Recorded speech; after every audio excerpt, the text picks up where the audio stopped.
Hello, welcome back to Storytime with Og. I was just sitting here thinking about this knife. You see, it's pretty cool looking. It's got a jewel right there. Got it from a friend of mine a long time ago, but I don't see him anymore. Kind of miss him a little bit. I was just sitting here thinking about it. Thinking about friends and how they're important. Important to have friends. Well, you don't want to hear about all that, so let's get on with the story. That's why you're here. And today's story is probably one you've heard of, Sleeping Beauty. Okay, Sleeping Beauty. Pull down the glasses. Once upon a time, a queen was christening her baby daughter. She had invited 12 fairies to be godmothers. Oh, I love fairies. I have a couple of really good fairy friends. We get to dinner every Tuesday. They make this weird pudding. It's made out of berries that they only have on their island. But it's so good.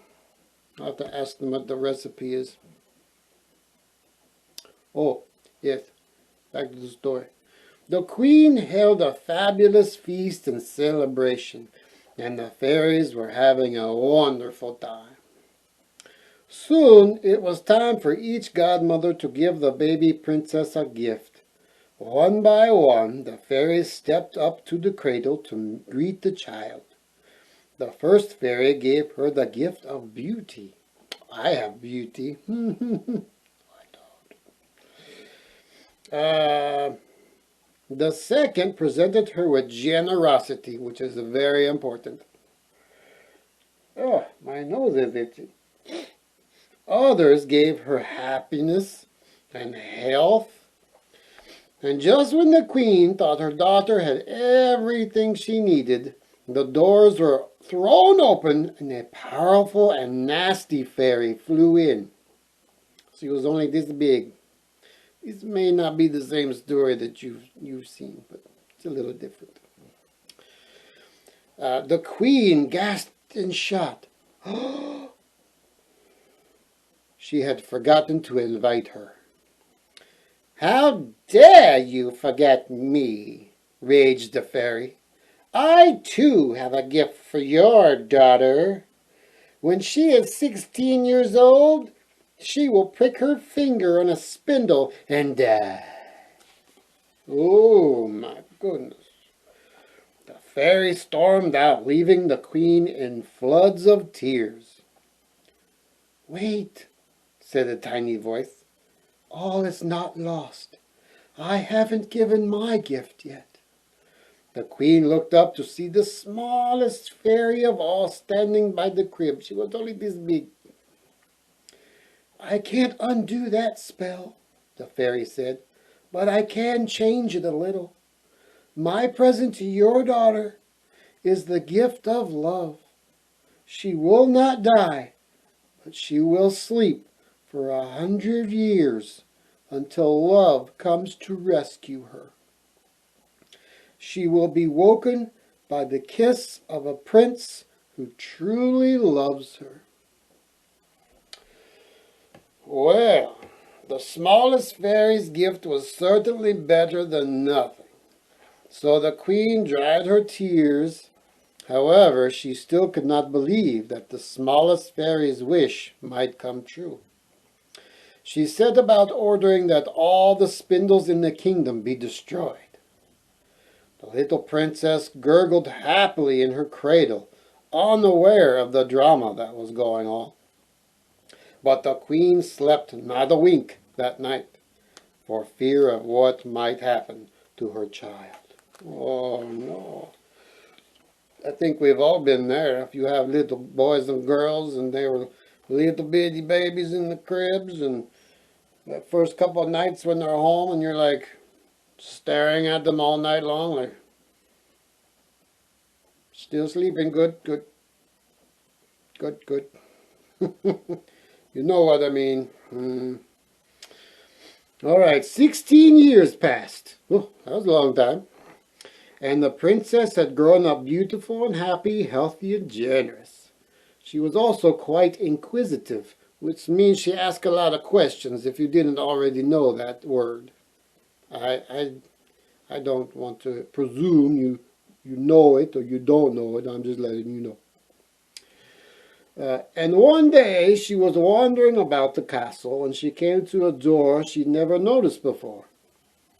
She opened it and went into the room.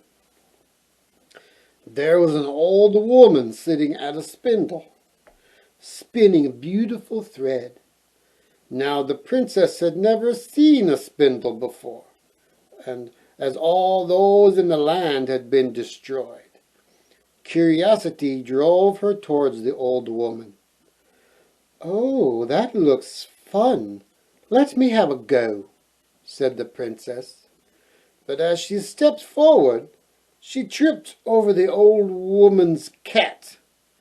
She fell towards the spindle needle and pricked her middle finger. Pew! Right on it. Ooh. A deep red drop of blood fell to the floor. Immediately, the princess sank down to the floor and fell into a deep, deep sleep.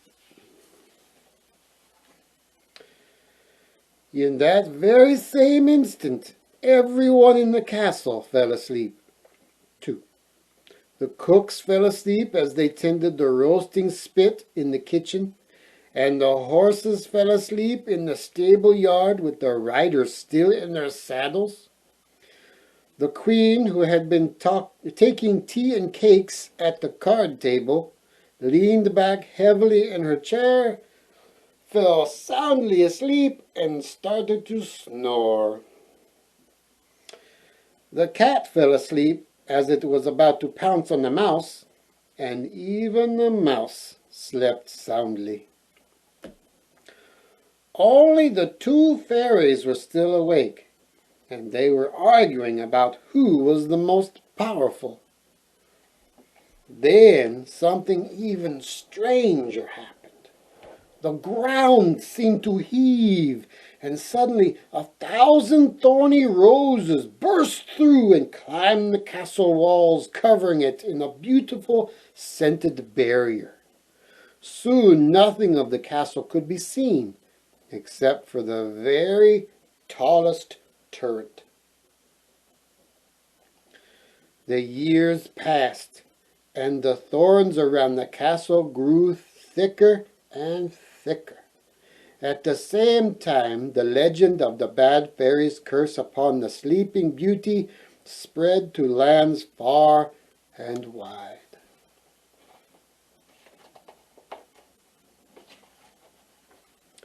As time went by, many brave princes, tried to cut down the briars, but not one succeeded. Countless young men lost their lives in the forest of thorns. Oh. One day, 100 years after the princess had pricked her finger, a handsome prince came riding towards the castle. He had seen Sleeping Beauty in a dream, and his heart went out to her in true love. Oh, that's nice. He was determined to be the one to cut his way through the thorns. But as he looked at the castle from a distance, he could not imagine how he would possibly achieve this. The prince looked at the beautiful and strange tangle of roses and thorns. "I wonder why they are there," he asked himself.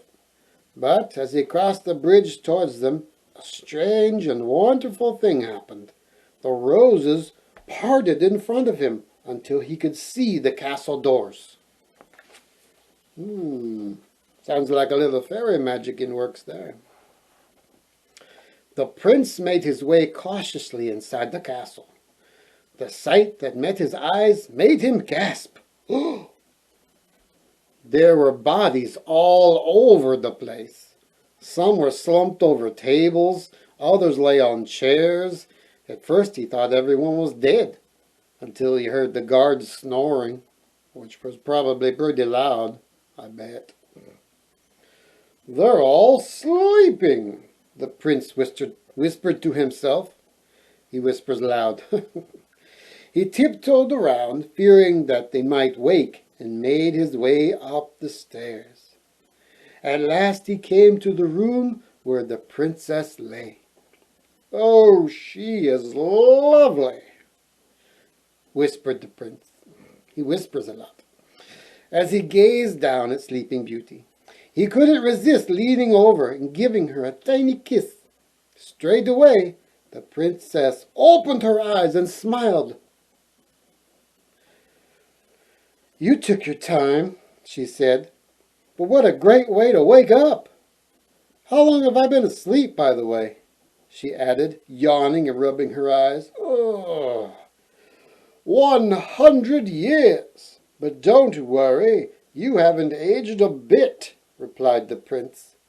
"It's time to get up now," he continued, taking her gently by the hand.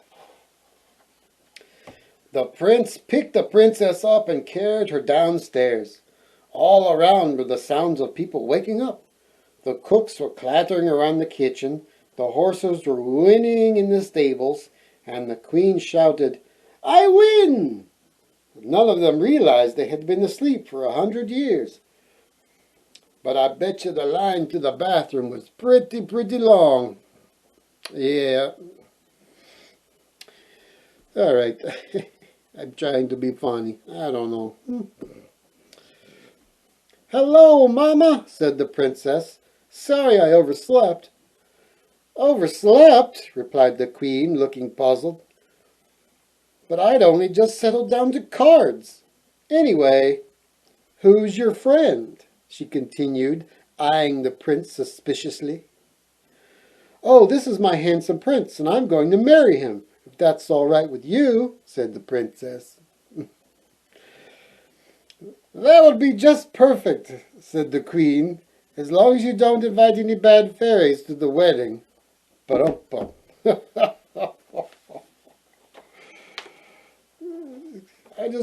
He just appeared to me right now and I woke up and I'm gonna get married. So the prince and Sleeping Beauty were married the very next day. They don't waste no time at all. They invited the queen and everyone else at the castle and all the good fairies to the wedding. And they lived happily ever after, of course.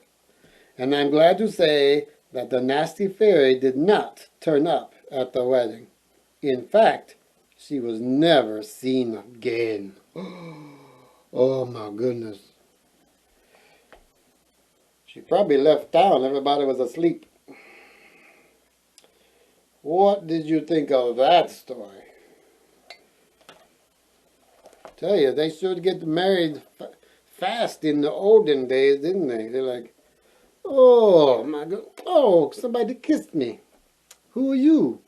"I'm a prince." "Oh, want to get married?" "Yes." "Mom, is it okay if we get married?" "Of course. You just met him yesterday, or today, in matter of fact, and you get married tomorrow." Doesn't work like that anymore. Maybe sometimes it does. I don't know. True love. Who knows? Well, thanks for coming to Storytime with Dog. And I'll see you next time.